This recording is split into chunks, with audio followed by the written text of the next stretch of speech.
கபடி சொந்தங்கள் அனைவருக்கும் வணக்கம். 365 டேஸ் கபடி ப்ராக்டிஸ் சேலஞ்சில் இன்றைக்கி 38வது நாள். எப்பவும் போல் காலைல 5:30க்கு எழுந்து ரெப்ரெஸ் ஆகிட்டு மூச்சு பயிற்சி பண்ணிவிட்டு 6 மணிக்கு கிரவுண்டுக்கு வந்தாச்சு. 6 to 10th படிக்கிற ஸ்கூல் பசங்க மோஸ்ட்லி நீங்கள் ரொம்ப ஹெவி ஒர்க் அவுட் போட வேண்டாம்.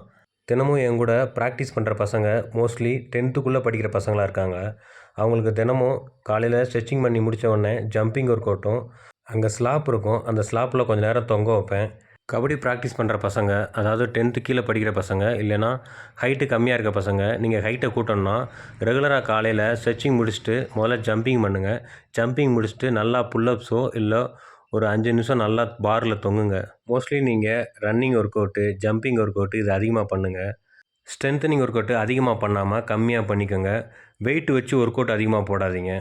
காலையில் ப்ராக்டிஸ் பண்ணுறதுக்கு முன்னாடி முளைக்கட்டிய பயிரோ வாழைப்பழமோ முட்டையோ ஏதாவது காலையில் சாப்பிட்டுட்டு ப்ராக்டிஸ் பண்ணுங்கள். ஸ்ட்ரெச்சிங் முடிச்சுட்டு அப்படியே ரன்னிங் ஓடணும். ரன்னிங் முடிச்சுட்டு அப்படியே கொஞ்சம் நேரம் ரன்னிங் ஒர்க் அவுட் பண்ணோம்.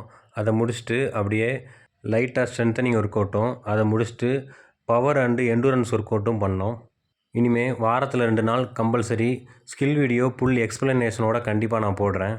இன்ஸ்டாகிராமில் ஃபுல் வீடியோ போட முடியாது, அதனால் நான் யூடியூப்பில் தான் போட முடியும். கண்டிப்பாக யூடியூப்பில் வீடியோ போட்டால் கண்டிப்பாக எல்லோரும் பாருங்கள், எல்லாருக்கும் ஷேர் பண்ணுங்கள்.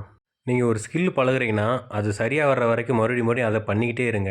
இப்போ நான் ஒரு புதுசாக ஒரு ஸ்கில் கற்றுக்கிறேன்னா நான் அந்த ஸ்கில்லை சாட்டிஸ்ஃபை ஆகிற வரைக்கும் நான் மறுபடியும் அதை பண்ணிக்கிட்டே இருப்பேன். அது எத்தனை நாள் ஆனாலும் மறுபடியும் பண்ணி பார்த்துக்கிட்டே இருப்பேன். இப்போ நான் பயிற்சி பண்ணுற பசங்களுக்கும் அதே தான் நான் சொல்கிறேன். என்ன ஆனாலும் அந்த ஸ்கில்லை சரியாக வர்ற வரைக்கும் நான் விடவே மாட்டேன். நீங்கள் ஒரு ரைடராகவோ டிஃபெண்டராகவோ ஒரு ஸ்கில்லை நீங்கள் நல்லா முழுமையாக கற்றுற வரைக்கும் அந்த ஸ்கில்லை விடவே விடாதீங்க. மறுபடியும் பண்ணி பாருங்கள்.